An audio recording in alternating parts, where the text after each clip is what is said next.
আমার নেতার চরিত্র ফুলের মতো পবিত্র। নেতা, তুমি এগিয়ে চলো, আমরা আছি তোমার সাথে। জনগণের এমন তেলবাজি মার্কা স্লোগানে নির্বাচিত ইউপি সদস্যের তেল মাখতে হয় চেয়ারম্যানের মাথায়, চেয়ারম্যানের তেল এমপি আর এমপির তেল মন্ত্রীর মাথায়, আর মন্ত্রীকে তেল মাখতে হয় একেবারে শেষ মাথায়। নিচের সিঁড়ি থেকে উপরে রাষ্ট্রের সবগুলো চেয়ার এখন শুধুই তেল আর তেলেই চলছে। দর্শক, এমন তেলের দেশটি আজ বড়ই বেতালে চলছে। এক দলের শাসন, এক ব্যক্তির তোষণ, এক মুজিব লুকান্তরে রক্ষ মুজিব নাকি ঘরে ঘরে। রক্ত গরম কাটামন মিছিলে আজ মুজিব ভক্তের অভাব নেই, কিন্তু পিতা মুজিবের এত সন্তান কোথায় ছিল 15ই আগস্টের সেই ভয়াবহ দিনে? 1975 থেকে 1996 শেখ মুজিবের জন্য কারো মনে ক্ষোভ ছিল না, বিক্ষোভ হয়নি রাজপথে। শোককে শক্তিতে রূপান্তর করতে সময় লেগেছে মাত্র 21 বছর, আর এখন তো তা মহাশক্তিতে রূপ নিয়েছে। শক্তিমানদের মুজিবের প্রতি ভক্তি এখন অনেকটাই বিরক্তির পর্যায়ে পৌঁছেছে, কিন্তু এ সবই কি মুজিবের প্রতি ভালোবাসা, নাকি মুজিবকে বিক্রি করে তারপর নিজেদের পকেট ভরবার আশা? চলুন মিলিয়ে দেখা যাক। সাথে আছে আমি ইলিয়াস হুসাইন। 1971 সালের আগের বর্ণাঢ্য রাজনৈতিক জীবনের সাথে কোনো মিল ছিল না শেখ মুজিবের 1971 সালের পরের রাজনৈতিক জীবনের। 1972 সালের 10ই জানুয়ারি বঙ্গবন্ধু দেশে ফিরতেই তাকে ভুল পথে পরিচালনা করতে শুরু করেন খন্দকার মুস্তাক ও তাজউদ্দিন আহমেদের চিরশত্রু শেখ মনি সহ তার আশপাশের বেশ কয়েকজন সুযোগ সন্ধানী। তাজউদ্দিন আহমেদের মেয়ে শারমিন আহমেদের লেখা তাজউদ্দিন আহমেদ নেতা ও পিতা বইয়ের 104 নম্বর পৃষ্ঠার তথ্য অনুযায়ী শেখ মুজিব 10 তারিখে দেশে ফিরে যখন ট্রাকে করে রেসকোর্স ময়দানের দিকে যাচ্ছিলেন, ঠিক সেই সময় হঠাৎ মুজিব কাকু আব্বুর কানের কাছে মুখ নামিয়ে বললেন, তাজউদ্দিন, আমি কিন্তু প্রধানমন্ত্রী হব। সংসদীয় গণতন্ত্রে প্রেসিডেন্টের পদ সম্মানের হলেও ক্ষমতার দিক থেকে প্রধানমন্ত্রীর চেয়ারটি অনেক বেশি ক্ষমতাধর। সেই কারণেই হয়তো শেখ মুজিব প্রেসিডেন্টের পদ থেকে সরে প্রধানমন্ত্রী হবার ইচ্ছে পোষণ করেছিলেন। সেই ক্ষমতায় শেখ মুজিবকে দিন দিন সাধারণ মানুষ, সেনাবাহিনী, রাজনীতিবিদ, এমনকি মুক্তিযোদ্ধাদের থেকেও বিচ্ছিন্ন করে তুলেছিল। যে কারণে নিরাপত্তার জন্য ক্ষমতা নেয়ার মাত্র 1 মাসের মাথায় 1972 সালের 8ই ফেব্রুয়ারি শেখ মুজিবকে সেনাবাহিনীর আদলে প্যারামিলিটারি অর্থাৎ রক্ষী বাহিনী গঠন করতে হয়েছিল। যদিও সেই রক্ষী বাহিনী শেষ পর্যন্ত শেখ মুজিবকে রক্ষা করতে পারেনি, কিন্তু এই রক্ষী বাহিনীকে কেন্দ্র করে 71 থেকে 75 দেশের যত অশান্তি বিশৃঙ্খলার সূচনা হয়েছিল, তার নেতৃত্বে এই রক্ষী বাহিনীকে অপ্রতিরোধ্য ক্ষমতা দেওয়ার লক্ষ্যে 1973 সালের 15 জুলাই সংবিধানের প্রথম সংশোধনী করা হয়। 1972 সালের 16 ডিসেম্বর গণপ্রজাতন্ত্রী বাংলাদেশ সরকারের প্রথম সংবিধান কার্যকর হবার মাত্র 6 মাসের মাথায় এই সংশোধনী করা হয়েছিল। 1973 সালের সেই সংশোধনী কতটা স্বেচ্ছাচারী ও অগণতান্ত্রিক ছিল তা বোঝার জন্য সংশোধনীটির প্রথম কয়েকটি লাইন পড়লেই চলবে। সংবিধানের 47 অনুচ্ছেদের 2টি দফার সাথে নতুন আরেকটি দফা যুক্ত করা হয়। সেই দফাটি ঠিক এরকম: এই সংবিধানে যাহা বলা হয়েছে তাহা সত্ত্বেও গণহত্যাজনিত অপরাধ, মানবতা বিরোধী অপরাধ বা যুদ্ধাপরাধ এবং আন্তর্জাতিক আইনের অধীন অন্য অপরাধের জন্য কোনো সশস্ত্র বাহিনী বা প্রতিরক্ষা বাহিনী বা সহায়ক বাহিনীর সদস্য কিংবা যুদ্ধাবন্দীকে আটক, ফৌজদারিতে সোপর্দ কিংবা দণ্ডদান করবার বিধান সংবলিত কোনো আইন বা আইনের কোনো বিধান এই সংবিধানের কোনো বিধানের সহিত অসামঞ্জস্য বা তাহার পরিপন্থী এই কারণে বাতিল বা বেআইনি বলিয়া গণ্য হইবে না, কিংবা কখনো বাতিল বা বেআইনি হইয়াছে বলিয়া গণ্য হইবে না। অর্থাৎ কোনো বিশেষ ব্যক্তি বা বিশেষ বাহিনী চাইলে কোনো সাধারণ মানুষ, এমনকি সশস্ত্র বাহিনীর কোনো সদস্যকেও তারা চাইলে আটক করতে পারবে, দণ্ডাদেশ পর্যন্ত দিতে পারবে। আর এইসব আটক কিংবা দণ্ডাদেশ যদি সংবিধানের কোনো ধারার সাথে সাংঘর্ষিক হয়, তাহলেও সেটাকে বেআইনি বলা যাবে না। এই দফার পর 73 সেই সংশোধনীতে 47 ক নামে নতুন আরেকটি অনুচ্ছেদ সংযুক্ত করা হয়। সেই অনুচ্ছেদে বলা হয়েছে, অর্থাৎ এর মাধ্যমে যাহার উপর 47 অনুচ্ছেদের 3য় দফা প্রযোজ্য হবে তার জন্য সংবিধানের 31, 35 ও 44 অনুচ্ছেদ অকার্যকর করে দেওয়া হলো। এবার দেখা যাক কি আছে 31, 35 ও 44 অনুচ্ছেদে। সংবিধানের এই 3টি অনুচ্ছেদই জনগণের মৌলিক অধিকারকে সংরক্ষিত করে। তার মানে শেখ মুজিব কিংবা রক্ষী বাহিনী চাইলে জনগণের মৌলিক অধিকার পর্যন্ত খর্ব করতে পারবে।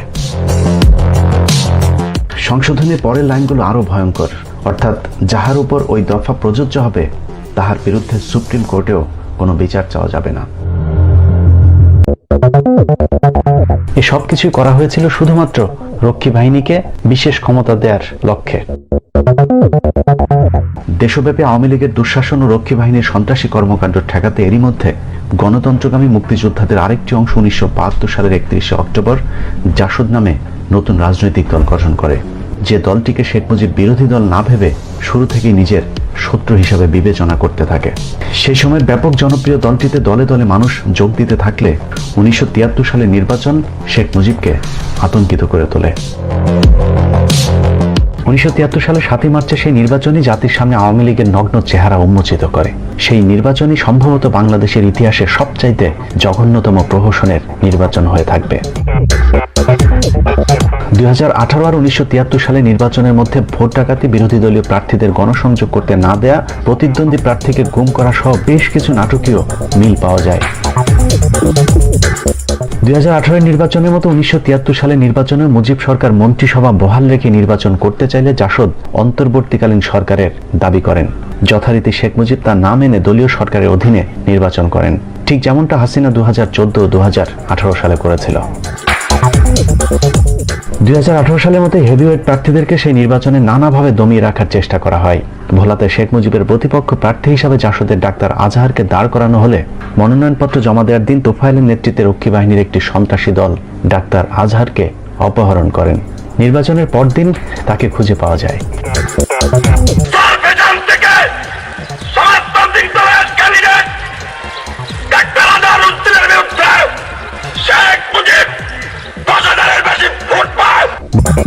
উনিশশো 1973 সালে নির্বাচনের দুদিন পর 9 মার্চ এক সংবাদ সম্মেলনে আসমা আব্দুর রব জানান, বিরোধী দলের প্রার্থীদের পরাজিত হতে বাধ্য করা হয়েছে। এক প্রশ্নের জবাবে আব্দুল জলিল বলেন, তার দলকে পোলিং এজেন্ট দিতে দেওয়া হয়নি, জাল ভোট দেওয়া হয়েছে, সন্ত্রাস সৃষ্টি করা হয়েছে এবং নির্বাচনের ফলাফল ঘোষণায় কারচুপিও করা হয়েছে।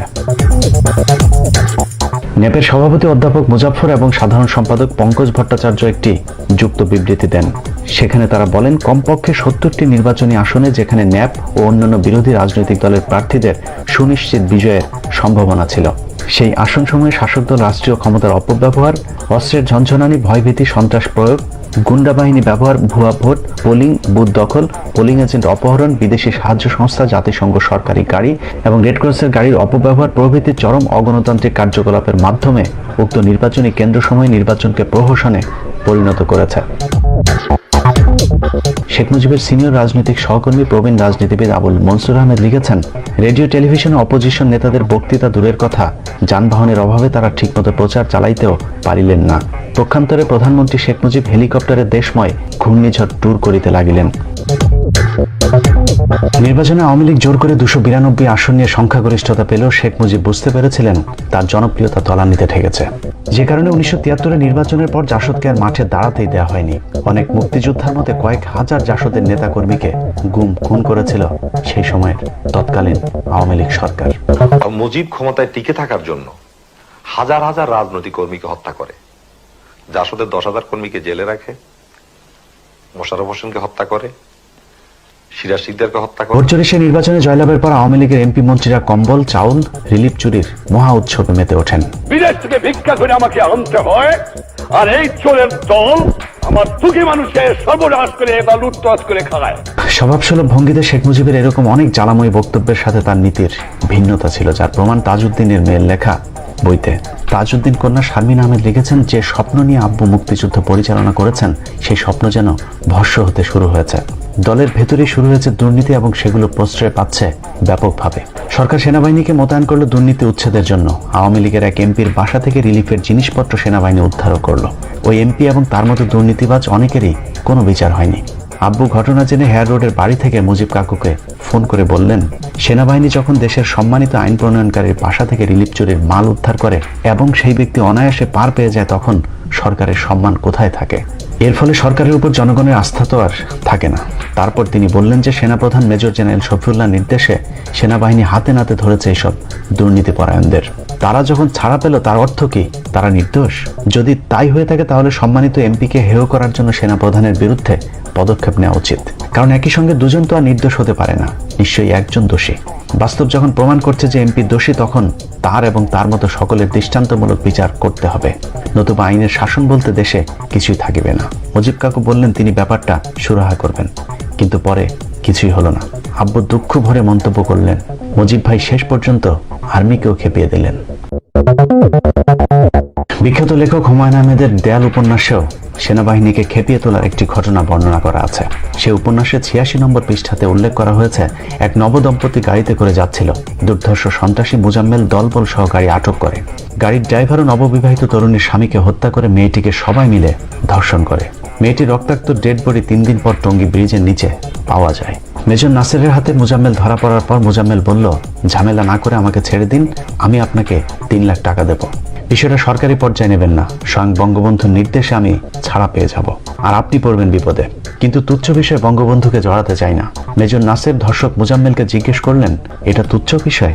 মোজাম্মেল জবাব দিল না, উদাস চোখে তাকালো। মেজর নাসের বলেন, আমি অবশ্যই তোমাকে ফাঁসিতে ঝোলাবার ব্যবস্থা করব। তোমার 3 লাখ টাকা তুমি তোমার গুজ্জধারে ঢুকিয়ে রাখো। মোজাম্মেল বলল, দেখা যাক। মোজাম্মেল ছাড়া পেয়ে মেজর নাসেরকে তার বাসায় পাকা কাঁঠাল খাওয়ার নিমন্ত্রণ দিয়েছিলেন ঠাট্টা করে। কিভাবে মোজাম্মেল ছাড়া পেলেন তার ঘটনাও উপন্যাসের ঠিক আগের পৃষ্ঠাটাতে উল্লেখ করা হয়েছে। মোজাম্মেলের বাবা এবং তৎকালীন টঙ্গী আওয়ামী লীগের সভাপতি যখন বঙ্গবন্ধুর বাসায় গেলেন, বঙ্গবন্ধু তাদেরকে জিজ্ঞেস করলেন, ঘটনা কি বলো? টঙ্গী আওয়ামী লীগের সভাপতি বললেন, আমাদের মোজাম্মেল মিথ্যা মামলায় জড়িয়েছে, মেজর নাসের তাকে ধরেছে, নাসের বলেছে 3 লাখ টাকা দিলে ছেড়ে দিবে। বঙ্গবন্ধু জিজ্ঞেস করলো, মিথ্যা মামলাটা কি? মোজাম্মেলের বাবা কাঁদতে কাঁদতে বললেন, খুনের মামলা লাগায় দিয়েছে। টঙ্গী আওয়ামী লীগের সভাপতি বললেন, এই মেজর নাসের আওয়ামী লীগ নামটি শুনতে পারে না। এই কথা শোনার পর বঙ্গবন্ধু বললেন, কান্দিস না, কান্দার মতো কিছু হয় নাই, আমি এখনো বেঁচে আছি, মরে যাই নাই, ব্যবস্থা নিচ্ছে। ব্যবস্থা নিয়ে তিনি বর্তমান মুক্তিযোদ্ধা বিষয়ক মন্ত্রণালয়ের মন্ত্রী মোজাম্মেল ওরফে ধর্ষক মোজাম্মেলকে বাঁচিয়ে দিয়েছিলেন আর খেপিয়ে তুলেছিলেন সেনাবাহিনীকে। জাসদের উত্থান পতন অস্থির সময় রাজনীতি বইয়ের 153 নম্বর পৃষ্ঠায় বলা হয়েছে, শেখ মুজিব তার পরিবারের কিছু সদস্যকে নিয়ে বিপাকে ছিলেন। বিশেষ করে শেখ ফজলুল হক মনি এবং শেখ কামালের কিছু কিছু কাজের ফলে তারা শুধু নিজেরাই বিতর্কিত হননি, এর দায় শেখ মুজিবকেও নিতে হয়েছে। মাঝরাতে এরকম একটা মাইক্রোবাস দ্রুত গতিতে যেতে দেখে পুলিশের সন্দেহ হয় এবং একটা পুলিশের গাড়ি মাইক্রোবাসটিকে ধাওয়া করে। পুলিশের সন্দেহ ছিল এই মাইক্রোবাসে সর্বহারা বা অন্য কোনো দুষ্কৃতিকারী থাকতে পারে। পুলিশের গাড়ি থেকে মাইক্রোবাসে গুলি করা হয়। কামাল গুলিতে গুরুতর আহত হয়। পুলিশ কামালকে শনাক্ত করে ঢাকা মেডিকেলে নিয়ে যায়। বেলা 11টায় পুলিশের মহাপরিদর্শক আব্দুর রহিম এনএসআইয়ের প্রধান মেজবাউদ্দিনকে নিয়ে শেখ মুজিবের বাসায় যান এবং ঘটনার জন্য পুলিশের পক্ষ থেকে দুঃখ প্রকাশ করে ক্ষমা চান।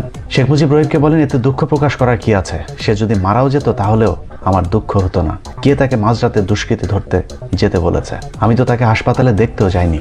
অবশ্য আব্দুর রহিমের ডায়েরি থেকে এস এ করিম এই ঘটনাটি তার গ্রন্থে উল্লেখ করেছেন। সেখানে বলা হয়েছে, শেখ মুজিব 2 দিন পর শেখ কামালকে হাসপাতালে দেখতেও গিয়েছিল। ওই সময় একটা প্রচার ছিল যে কামাল বাংলাদেশ ব্যাংক লুট করতে যাচ্ছিলেন। অনেকে এই প্রচারণা বিশ্বাসও করেছিলেন।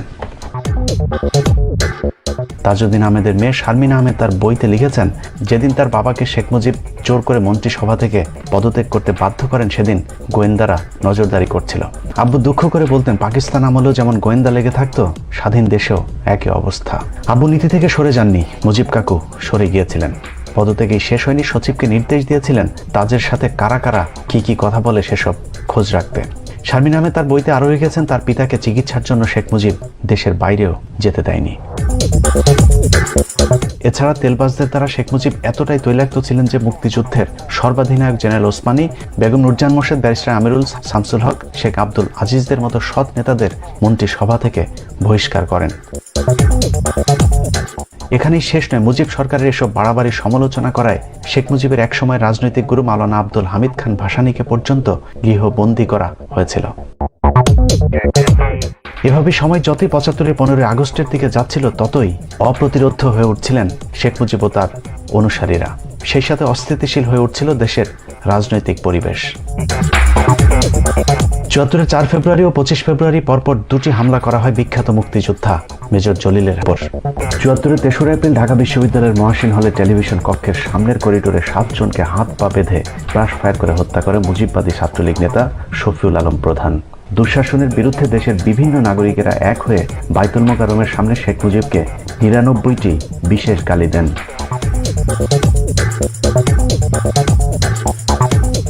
1974 সালের আরেকটি গুরুত্বপূর্ণ ঘটনা ভুট্টোর ঢাকা সফর। ভুট্টোর সেই সফরে শুধু লাল গালিচা সংবর্ধনায় দেওয়া হয়নি, মুক্তিযুদ্ধে নিহত হাজার হাজার শহীদের সাথে বেইমানি করে ভুট্টোকে স্মৃতিসৌধে পর্যন্ত নিয়ে যাওয়া হয়। অনেকেই বলে থাকেন, ভুট্টো সেই সফরের পরই ভারতের আশীর্বাদের হাতটিও উঠে যায় শেখ মুজিবের উপর থেকে। আওয়ামী লীগের গায়ের জোরের বিপরীতে প্রকাশ্যে রাজনীতির সব রাস্তা বন্ধ হয়ে গেলে সশস্ত্র সেনাবাহিনীকে সামলাতে 74-এর জুলাই আনুষ্ঠানিকভাবে সশস্ত্র গণবাহিনী গঠন করে জাসদ। চারিদিকে লুটপাট আর দুর্নীতির কারণে 1974 সালে দেশ জুড়ে দুর্ভিক্ষ দেখা দেয়। সরকারি হিসেবে সেই দুর্ভিক্ষে 26,000 মানুষ মারা যাওয়ার কথা বললেও বিআইডিএস এর গবেষক মহিউদ্দিন আলমগীরের তথ্যানুযায়ী 15 লাখ মানুষ মারা গিয়েছিল সেই দুর্ভিক্ষে। জাতিসংঘের হিসেব অনুযায়ী প্রায় 2.5 লাখ মানুষ মারা গিয়েছিল 1974-এর দুর্ভিক্ষে। কুড়িগ্রামে অভাবের তাড়নায় ক্ষুধার্ত বাসন্তীর গায়ে জাল পেঁচানোর ছবি সেই সময়ের পত্রিকায় উঠে এলে দেশব্যাপী ব্যাপক চাঞ্চল্যের সৃষ্টি হয়। It seems that many people, perhaps tens of thousands of people, are simply not getting food in this country. It's not correct. অবশ্য ব্যাপক সেই দুর্ভিক্ষকে প্রধানমন্ত্রী শেখ মুজিব বিরোধী দলের গুজব বলে উড়িয়ে দেয়। শেখ মুজিবের সেই বক্তব্যের প্রতিবাদে 1 নভেম্বর বাইতুল মোকাররম প্রাঙ্গণে গণজামায়াতের ডাক দেয়া হয়। মনন্থর প্রতিরোধ আন্দোলনের ব্যানারে সেই জমায়েতে 82 জন বিশিষ্ট নাগরিক স্বাক্ষরিত বিবৃতিতে বলা হয়, প্রধানমন্ত্রীর এই উক্তিতে কোনো দূরদর্শিতা বা বাস্তব বোধের পরিচয় আছে বলে আমরা মনে করছি না। এক কথায় বাংলাদেশের বর্তমান দুর্ভিক্ষ ও অর্থনৈতিক সংকট গত 3 বছরের লুটেরা শাসন, শোষণ ও অর্থনৈতিক নিষ্পেষণের ফল। এছাড়া বইটির 139 নম্বর পৃষ্ঠায় এই কি সোনার বাংলা, জবাব দাও শেখ মুজিব, এই শিরোনামে জাসদের আরেকটি প্রচারপত্রের কথা উল্লেখ করা হয়েছে, যেখানে উল্লেখ করা হয়েছে গত 25 মাসে গুম ও খুন হয়েছে প্রায় 30,000 মানুষ। রক্ষী বাহিনী ও পুলিশের হামলা হয়েছে প্রায় 24,000 পরিবারে, জেলে বন্দী আছেন 18,000-এর উপর মানুষ, হুলিয়ে আছে প্রায় 25,000 নেতা ও কর্মীর নামে, বাড়ি পুড়েছে প্রায় 2,500, নারী ধর্ষণও অসংখ্য। 1975 সাল ছিল বাংলাদেশের ইতিহাসের সবচেয়ে ঘটনাবহুল বছর। শেখ মুজিবের একনায়কতান্ত্রিক শাসনের চূড়ান্ত সূচনা ছিল 1975 সালেই। বছরের শুরুর দিন 1 জানুয়ারি পুলিশ জাসদ নেতা সিরাজ শিকদারকে চট্টগ্রাম থেকে তুলে এনে ঢাকার শেরেবাংলা নগর রক্ষী বাহিনীর ক্যাম্পে স্থানান্তর করেন। সেদিন রাতেই তাকে নিয়ে অস্ত্র উদ্ধারে নাটক সাজিয়ে ক্রসফায়ার দেওয়া হয়। সম্ভবত স্বাধীন বাংলাদেশের ইতিহাসে সেটাই ছিল প্রথম ক্রসফায়ারের ঘটনা। সেই ঘটনার পর শেখ মুজিব সংসদে কোথায় আজ সেই সিরাজ শিকদার বলে হুঙ্কার দিলে জাসদ সরাসরি সেই হত্যাকাণ্ডের জন্য শেখ মুজিবকে অভিযুক্ত করে। 1975 সালের 25 জানুয়ারি বাকশাল বিল পাশ হয় সংসদে। এর মধ্য দিয়ে অনেক রক্তের বিনিময়ে কেনা বাংলার গণতান্ত্রিক স্বাধীনতার শেষ আলোটুকু নিভে যায়। ধ্বনি উঠল, এক নেতা এক দেশ, বঙ্গবন্ধু বাংলাদেশ। চতুর্থ সংশোধনীর মাধ্যমে সংসদীয় গণতান্ত্রিক ব্যবস্থা বাতিল করে প্রেসিডেন্সিয়াল পদ্ধতির সরকার চালু করে শেখ মুজিব নিজেকে প্রেসিডেন্ট ঘোষণা করেন। প্রেসিডেন্ট ঘোষণা করলে রাষ্ট্রের একক ক্ষমতা চলে যায় আমাদের হাজার বছরের শ্রেষ্ঠ বাঙালি জাতির জনক বঙ্গবন্ধুর হাতে। Mujib Saab went for Bakshal, which means one leader, one party, one country. এর ফলে শুধুমাত্র বাকশাল ছাড়া অন্য সব রাজনৈতিক দল নিষিদ্ধ হয়ে যায়, এমনকি আওয়ামী লীগও। বাংলাদেশ কমিউনিস্ট পার্টি ও ন্যাপ মুজাফফর ছাড়া বাংলাদেশের আর কোনো রাজনৈতিক দল শেখ মুজিবের সেই বাকশালকে সমর্থন করেনি। বাকশালকে সমর্থন না দেয় মুক্তিযুদ্ধের সর্বাধিনায়ক জেনারেল ওসমানীর সংসদ সদস্য পদ বাতিল করে দেওয়া হয়। সেই সাথে জাসদের সব কজনের সদস্য পদও বাতিল হয়ে যায়। সেই দিনই শেখ মুজিবকে 15 আগস্টের আভাস দিয়েছিলেন দূরদর্শী রাজনীতিবিদ তাজউদ্দিন আহমেদ। শারমিন আহমেদের লেখা বইয়ের তথ্যানুযায়ী বাকশাল করার পর তাজউদ্দিন মুজিবকে বলেছিলেন, আপনি এক কলমের খোঁচায় গণতন্ত্রকে ধ্বংস করে দিলেন। রাজনৈতিক সব দল ধ্বংস করার পর বাকি ছিল যেসব পত্রিকা সরকারের বিরুদ্ধে লিখছে সেসব পত্রিকাগুলো। 15 আগস্টের ঠিক 2 মাস আগে 16 জুন 1975 সালে শেখ মুজিব শুধুমাত্র সরকারের পক্ষের 4টি পত্রিকা রেখে বাকি সব পত্রিকাও বন্ধ করে দেন, যে দিনটিকে পরবর্তী বছরগুলোতে সংবাদপত্রের কালো দিবস হিসেবে পালন করা হয়েছিল। এভাবেই শেখ মুজিব গণতান্ত্রিক পদ্ধতিতে ক্ষমতা পরিবর্তনের সব রাস্তা বন্ধ করে নিজেই 15 আগস্ট ডেকে এনেছিলেন। দর্শক, এরপর পাল্টে যায় মুজিবময় বাংলাদেশের ইতিহাস। এক রাতের ব্যবধানে মুজিবকে নায়ক থেকে খলনায়ক বানিয়ে দেওয়া হয়। 1975 সালের 15 আগস্টের ঠিক একদিন আগের পত্রিকাতেও শেখ মুজিবের জয় জয়কার ছিল। পরদিনের পত্রিকায় মুজিবকে বানানো হয়েছে পুরোপুরি ভিলেন। শেখ মুজিবের পছন্দের পত্রিকা ইত্তেফাকে তার হত্যাকাণ্ডকে নবযাত্রা হিসেবে উল্লেখ করা হয়েছে। শেখ মুজিবের মন্ত্রিসভার 19 জন শোকাবহ সেই দিনেই খন্দকার মুস্তাকের মন্ত্রিসভায় যোগদান করেন। মুজিব সরকারের মন্ত্রিপরিষদ সচিব এইচ.টি. ইমাম মুস্তাক সরকারেরও মন্ত্রিপরিষদ সচিবের দায়িত্ব পালন করেছিলেন। এতদিনের মুজিবময় রেডিও টেলিভিশনও হয়ে যায় কট্টর মুজিব বিরোধী। দেশের বৃহত্তর স্বার্থের খাতিরে এই পদক্ষেপ গ্রহণ করা হয়েছে। শেখ মুজিবুর রহমানকে হত্যা করা হয়েছে। খন্দকার মুশতাক আহমেদ নতুন প্রেসিডেন্ট হয়েছেন। গোপালগঞ্জে শেখ মুজিবের লাশ নিয়ে গেলে সেখানেও মানুষের ঢল কিংবা বিক্ষোভ কোনোটাই দেখা যায়নি। বঙ্গবন্ধুর শেষ গোসল হয়েছিল 570 সাবান দিয়ে। রেস্টুরেন্টে 570 সাবান নিলাম, আর আপনার উনি যে কাপড় দিয়েছিল রিলিফের কাপড়, সেই কাপড় দিয়ে ওনাকে। জানাজায় অংশ নিয়েছিলেন হাতে গোনা 8-10 জন মানুষ।